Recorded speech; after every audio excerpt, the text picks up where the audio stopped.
지금 우리의 영광을 위한 시작이라는 큰 제목 안에서 우리가 말씀을 나누고 있는데요. 첫 번째 시간에 프롤로그 시간에 뭐였냐면 신앙생활은 큰 에너지가 된다는 거였어요. 신앙생활은 큰 에너지가 된다.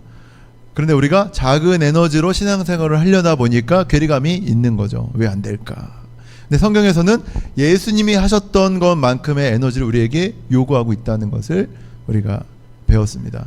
두 번째 시간에는 하나님의 형상에 대한 내용을 나눴는데요. 하나님께서는 우리를 사랑하시고 기뻐하시고 좋아하신다, 이런 내용이었고, 그래서 하나님의 형상을 회복하게 되면, 예수 그리스도를 통해 하나님께 연결되어서 그것을 회복하게 되면 우리가 왕권, 생육하고 번성하고 다스리는 왕권을 회복하게 된다. 다스리는 존재, 영향력 있는 존재가 된다는 거. 두 번째는 영적인 존재, 우리가 눈에 보이는 것이 아니라 눈에 보이지 않는 하나님을 따라가는 존재가 된다는 거. 세 번째, 인격적인 존재. 그래서 지정의, 하나님을 알고 하나님을 사랑하고 의지, 하나님께 순종하는 존재가 된다. 이런 상태가 바로 예배의 상태다라는 것을 배웠습니다. 오늘 세 번째 시간인데요. 인간의 타락과 심판에 대한 내용입니다. 원죄에 대해서 다루려고 해요. 원죄라는 것은 바로 하나님 앞에서 우리가 독립선언을 한 것입니다. 그러니까 하나님 없이 살 수 있다. 아니, 하나님처럼 되겠다. 이것이 바로 원죄의 내용이죠. 성경을 보면 하나님께서 뭐라고 하시냐면, 여호와 하나님이 그 사람에게 명하여 이르시되 각종 나무의 열매는 내가 임의로 먹되 선악을 알게 하는 나무의 열매는 먹지 말라. 내가 먹는 반드시 죽으리라. 반드시 죽으리라. 사실 이게 원어를 보면 무트, 아무트 이렇게 되어 있어요. 무트, 타무트. 그래서 반드시가 무트라는 단어고 죽으리라는 타무트라. 그러니까 결국은 히브리어예요. 좋은 질문이에요. 그래서 히브리어인데 같은 단어입니다. 그래서 죽는다 이런 뜻인데, 이제 한국말로 번역하면서 강조하면서 반드시 죽는다 이렇게 번역을 한 거죠. 그러니까 선악을 알게 하는 나무를 먹으면 반드시 죽는다 라는 내용입니다.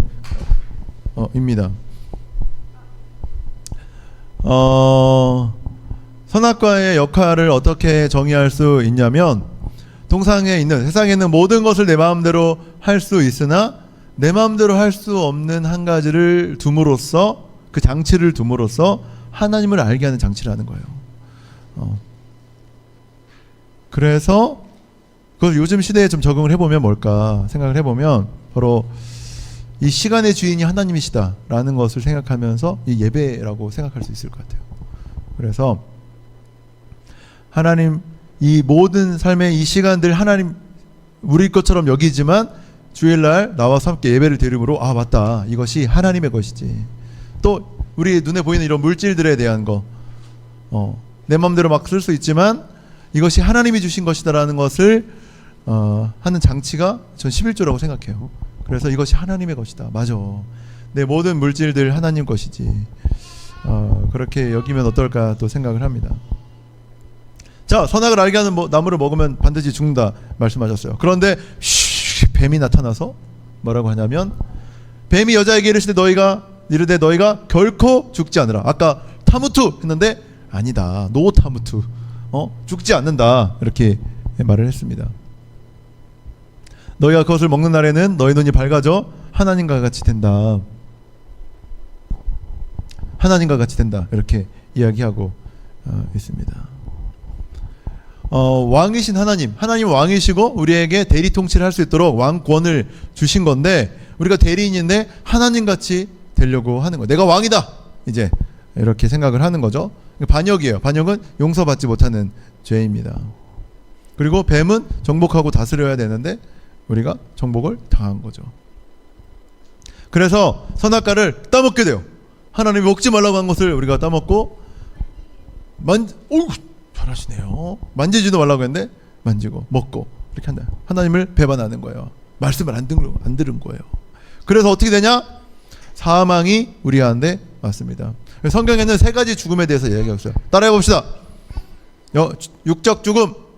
따라해 보세요. 육적 죽음, 영원한 죽음, 영적 죽음. 자, 설명을 해볼게요. 성경에서는 첫째 사망이라고 나오는 부분인데요. 한 번 죽은 것은 사람에게 정해진 것이요 그 후엔 심판이 있으리라. 우리가 나이 들거나 병들어서 죽는 것을 성경에서는 첫째 사망, 육적 죽음이라고 이야기를 하고 있어요. 그러니까 죽는 거죠. 우리의 혼과 우리 육체와 영혼이 분리가 되는 겁니다. 두 번째는 영원한 죽음이에요. 잘 보세요. 사망과 음모도 불못에 던져지니 이것은 둘째 사망 곧 불못이라. 누구든지 생명책에 기록되지 못한 자는 불못에 던져지리라. 이것은 뭐냐면 영원한 죽음, 둘째 사망이라고 성경에 나와 있는데 하나님의 자비하심 가운데 우리가 끊어지는 거예요. 결국은 지옥에 가는 거죠. 기회가 없는 것을 말해요. 하나님께 돌아갈 수 있는 기회가 없는, 하나님이 우리를 불쌍히 여기시고 자비하심으로 기회를 주시고 기다려 주시는데 그 기회가 아예 사라지는 죽음, 그것을 둘째 사망, 영원한 죽음이라고 말합니다. 세 번째 죽음은 영적 죽음이라고 했는데요. 뭐라고 나오냐면 마태복음에 제자 중에 또 한 사람이 이르되 주여 내가 먼저 가서 내 아버지가 돌아가셨나 봐요. 장사진에게 장례식을 좀 하게 해주세요 했더니 예수께서 이르시되 죽은 자들이 그들의 죽은 자들을 장사하게 하고 너는 나를 따르라 했단 말이에요. 죽은 자들이 죽은 자들을 장사할 수 있어요? 시체가 시체를 장례식할 수 있어요? 없죠. 그런데 그들을 죽은 자들이라고 예수님께서 표현하셨단 말이에요. 바로 영적 죽음, 하나님과 영적으로 분리되어 있는 자들을 영적 죽음, 죽어있다라고 표현을 하신 거죠. 하나님과 분리되어 있다.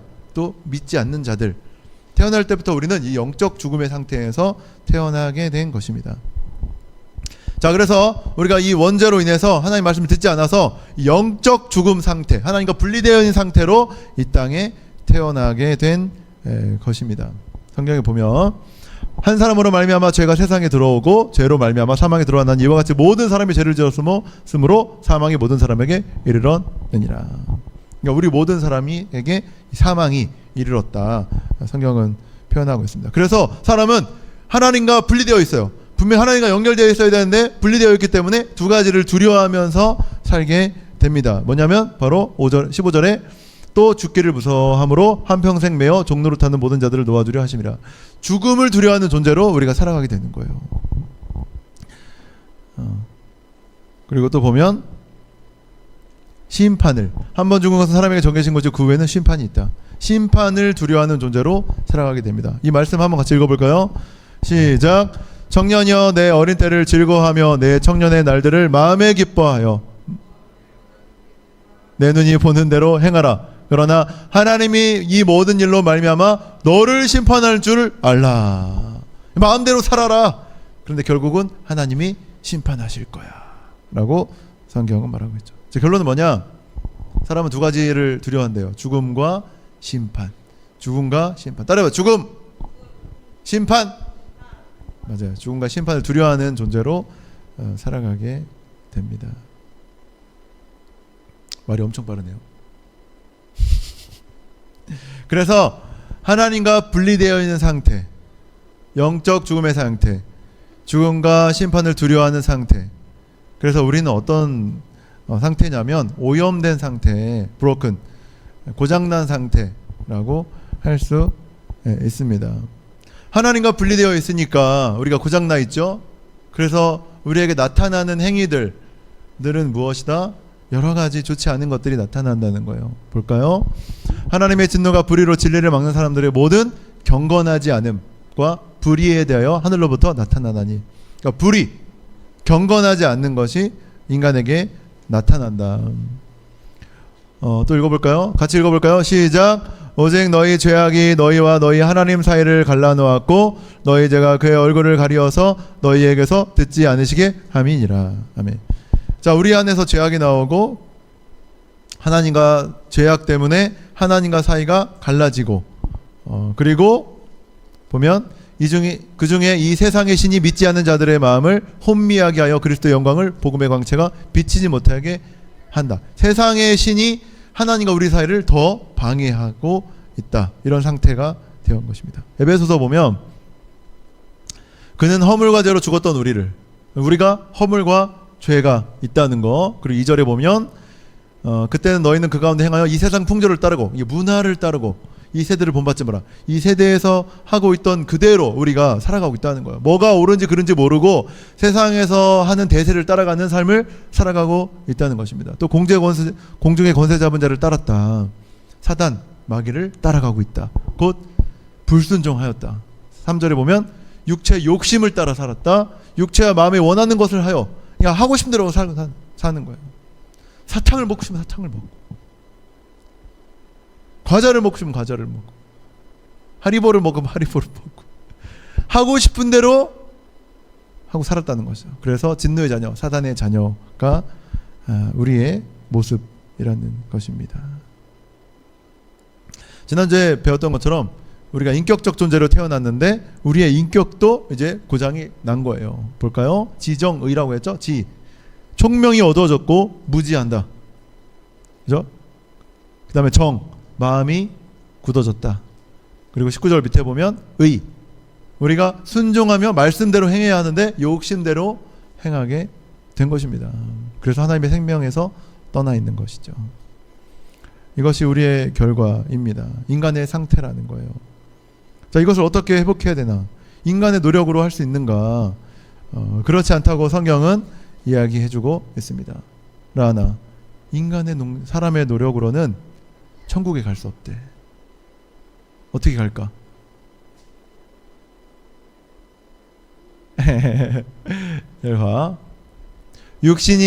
율법이 육신으로 말미암아 연약하여 할 수 없는 그것을 하나님은 하신다.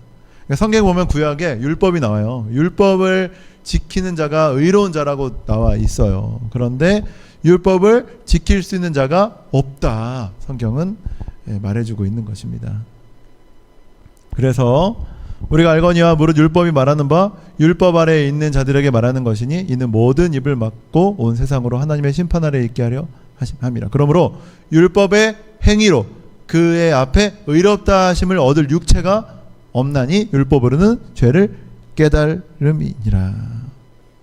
그러니까 율법의 행위, 율법을 지킴으로 의롭게 될 수 있는, 구원을 얻을 수 있는 자가 아무도 없다. 성경은 말하고 있습니다. 그래서 인간이 율법을 행하려고 하는 이런 것들이 아니라 다 죄를 짓는 쪽으로 사람이 간다는 것이에요. 인간이 하는 것마다 다 개인적인 죄, 가정의 죄, 지역의 죄, 국가의 죄, 이런 민족적인 죄들이 가득하다는 겁니다. 잘 보세요. 기록된 바 의인은 없나니 하나도 없다. 깨닫는 자도 없다. 하나님을 찾는 자도 없다.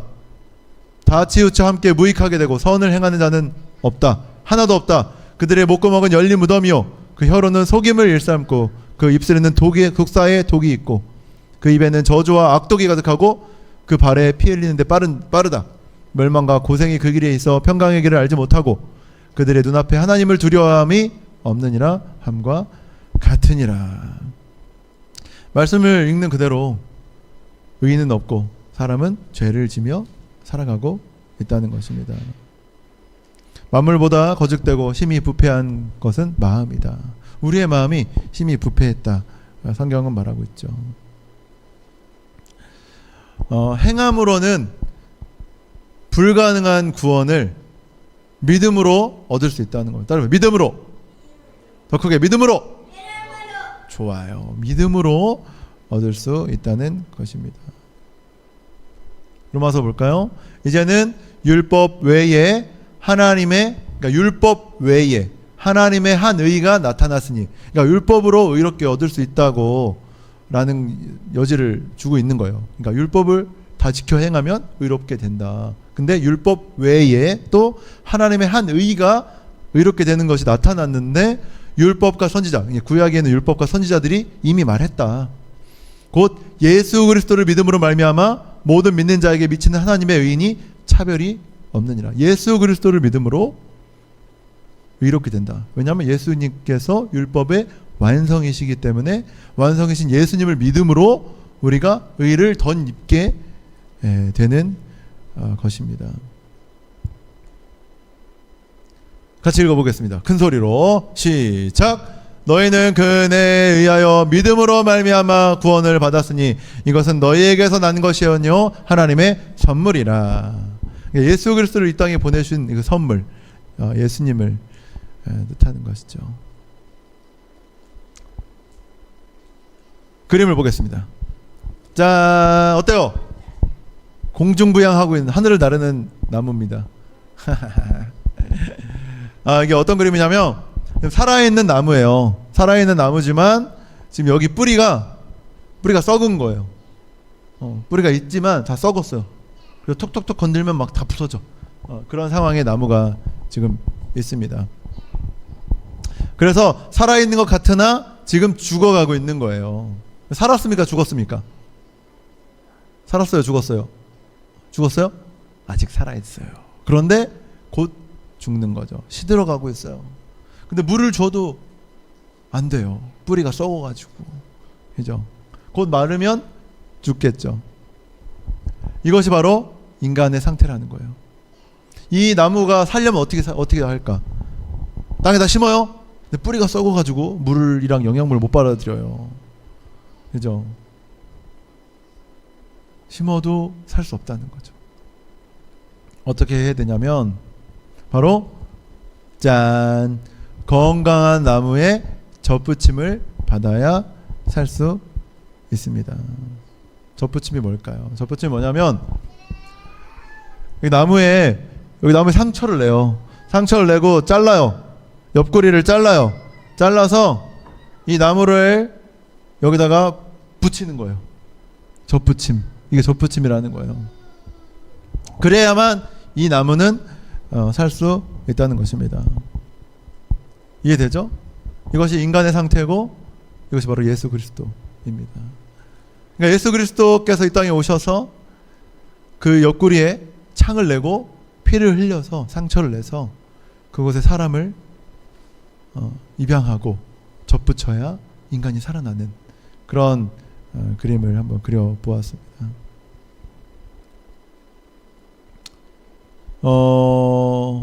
성경에 보면 저기 말씀이 있어요. 요한복음, 제가 좋아하는 말씀 중에 요한복음 15장 말씀이 있는데 요한복음 15장 1절에 뭐라고 나오냐면 나는 참 포도나무요 아버지는 농부시라. 이게 무슨 뜻이냐면 아버지가 농부셔서 참 포도나무이신 예수 그리스도를 이 땅에 심으셨다는 거예요. 그리고 요한복음 15장 1절에 그렇게 나오고 5절에 가면 뭐라고 나오냐면 나는 포도나무요 너희는 가지다. 그러니까 예수님은 포도나무고 인간은 가지. 하나님은 농부시라는 거죠. 그래서 나는 포도나무요 너희는 가지니 그가 내 안에 내가 그 안에 있으면 사람이 열매를 많이 맺나니 나를 떠나서는 아무것도 할 수 없음이라. 이렇게 말해주고 있어요.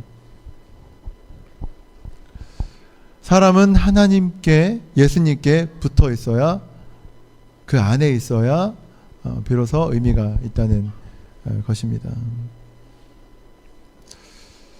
우리가 예수 그리스도를 믿고 따라가는 이 시작, 영광을 위한 시작이라는 게 그거예요.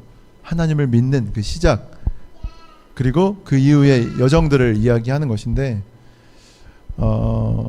가장 먼저 선행이 되어야 되는 것은 뭐냐면 내 안에 선한 것이 없다는 것을 인정하는 것입니다. 내가 작은 노력으로 또 지금까지 쌓아왔던 것으로 좀 해봐야지. 우리가 예수 믿으면 그런 질문들을 많이 해요. 난 법 없이도 살 수 있다. 저 사람 진짜 착한 사람이야. 선한 일을 나보다 더 많이 해. 그런 사람들이 있단 말이에요. 그러면서 기독교인들을 비판합니다. 아니 기독교인들은 자기들끼리 싸우기나 하고 선한 일도 나보다 많이 안 하고 기부도 나보다 조금 하고 그럼 되겠어요? 그래서 천국 가겠습니까? 이렇게 비판하는 믿지 않는 사람들이 있습니다. 그런데 기준 자체가 달라요. 시작점 자체가 다릅니다. 기독교인들은 우리 예수 믿는 사람들 어떻게 생각하냐면 내가 하는 행위들, 하나님 없이 하는 행위들은 모두 죄다라고 여기는 거예요. 내가 하나님 없이 하나님께 연결되지 않은 상태로 하는 모든 행위는 죄라고 여기는 것이 기독교인이라는 거예요. 왜냐하면 영적 죽음의 상태에서 오염된 상태에서 오염된 걸 심고 오염된 일을 하기 때문에 모든 것은 죄라고 여기는 것입니다. 철저하게 내가 죄인이다. 내 안에 선한 것이 하나도 없다. 천하 만민 중에 다른 이로서는 구원을 받을 수 없다. 오직 예수 그리스도로 인하여 구원받는다. 이것을 인정하는 것이 기독교이기 때문입니다. 그래서 비교해야 전혀 의미가 없는 것이죠. 나의 어떠함으로는 죄를 해결할 수 없다는 거. 우리가 죽을 수밖에 없는 가지인데 참 포도나무신 예수 그리스도께 접붙임 받았다. 그 참 포도나무를 허락하신 분이 하나님이시다. 농부이신 하나님이시다. 너희가 내 안에 내 말이 너희 안에 거하며 무엇이든지 원하는 대로 구하라. 그리하면 이루리라. 아버지께서 나를 사랑하신 것 같이 나도 너희를 사랑했으니 너희가 내 사랑 안에 거하라. 하나님 안에 거하는 삶을, 예수 안에 거하는 삶을 사는 것이 바로 기독교라는 것입니다. 이 사실을 믿고 나아갈 때 여러분의 삶이 다시 한번 생명을 얻고 새롭게 될 줄 믿습니다. 아멘. 우리 주님께 온전히 나아가는 저 여러분 되시길, 영광을 위한 교회 되시길 주님의 이름으로 축원합니다. 아멘.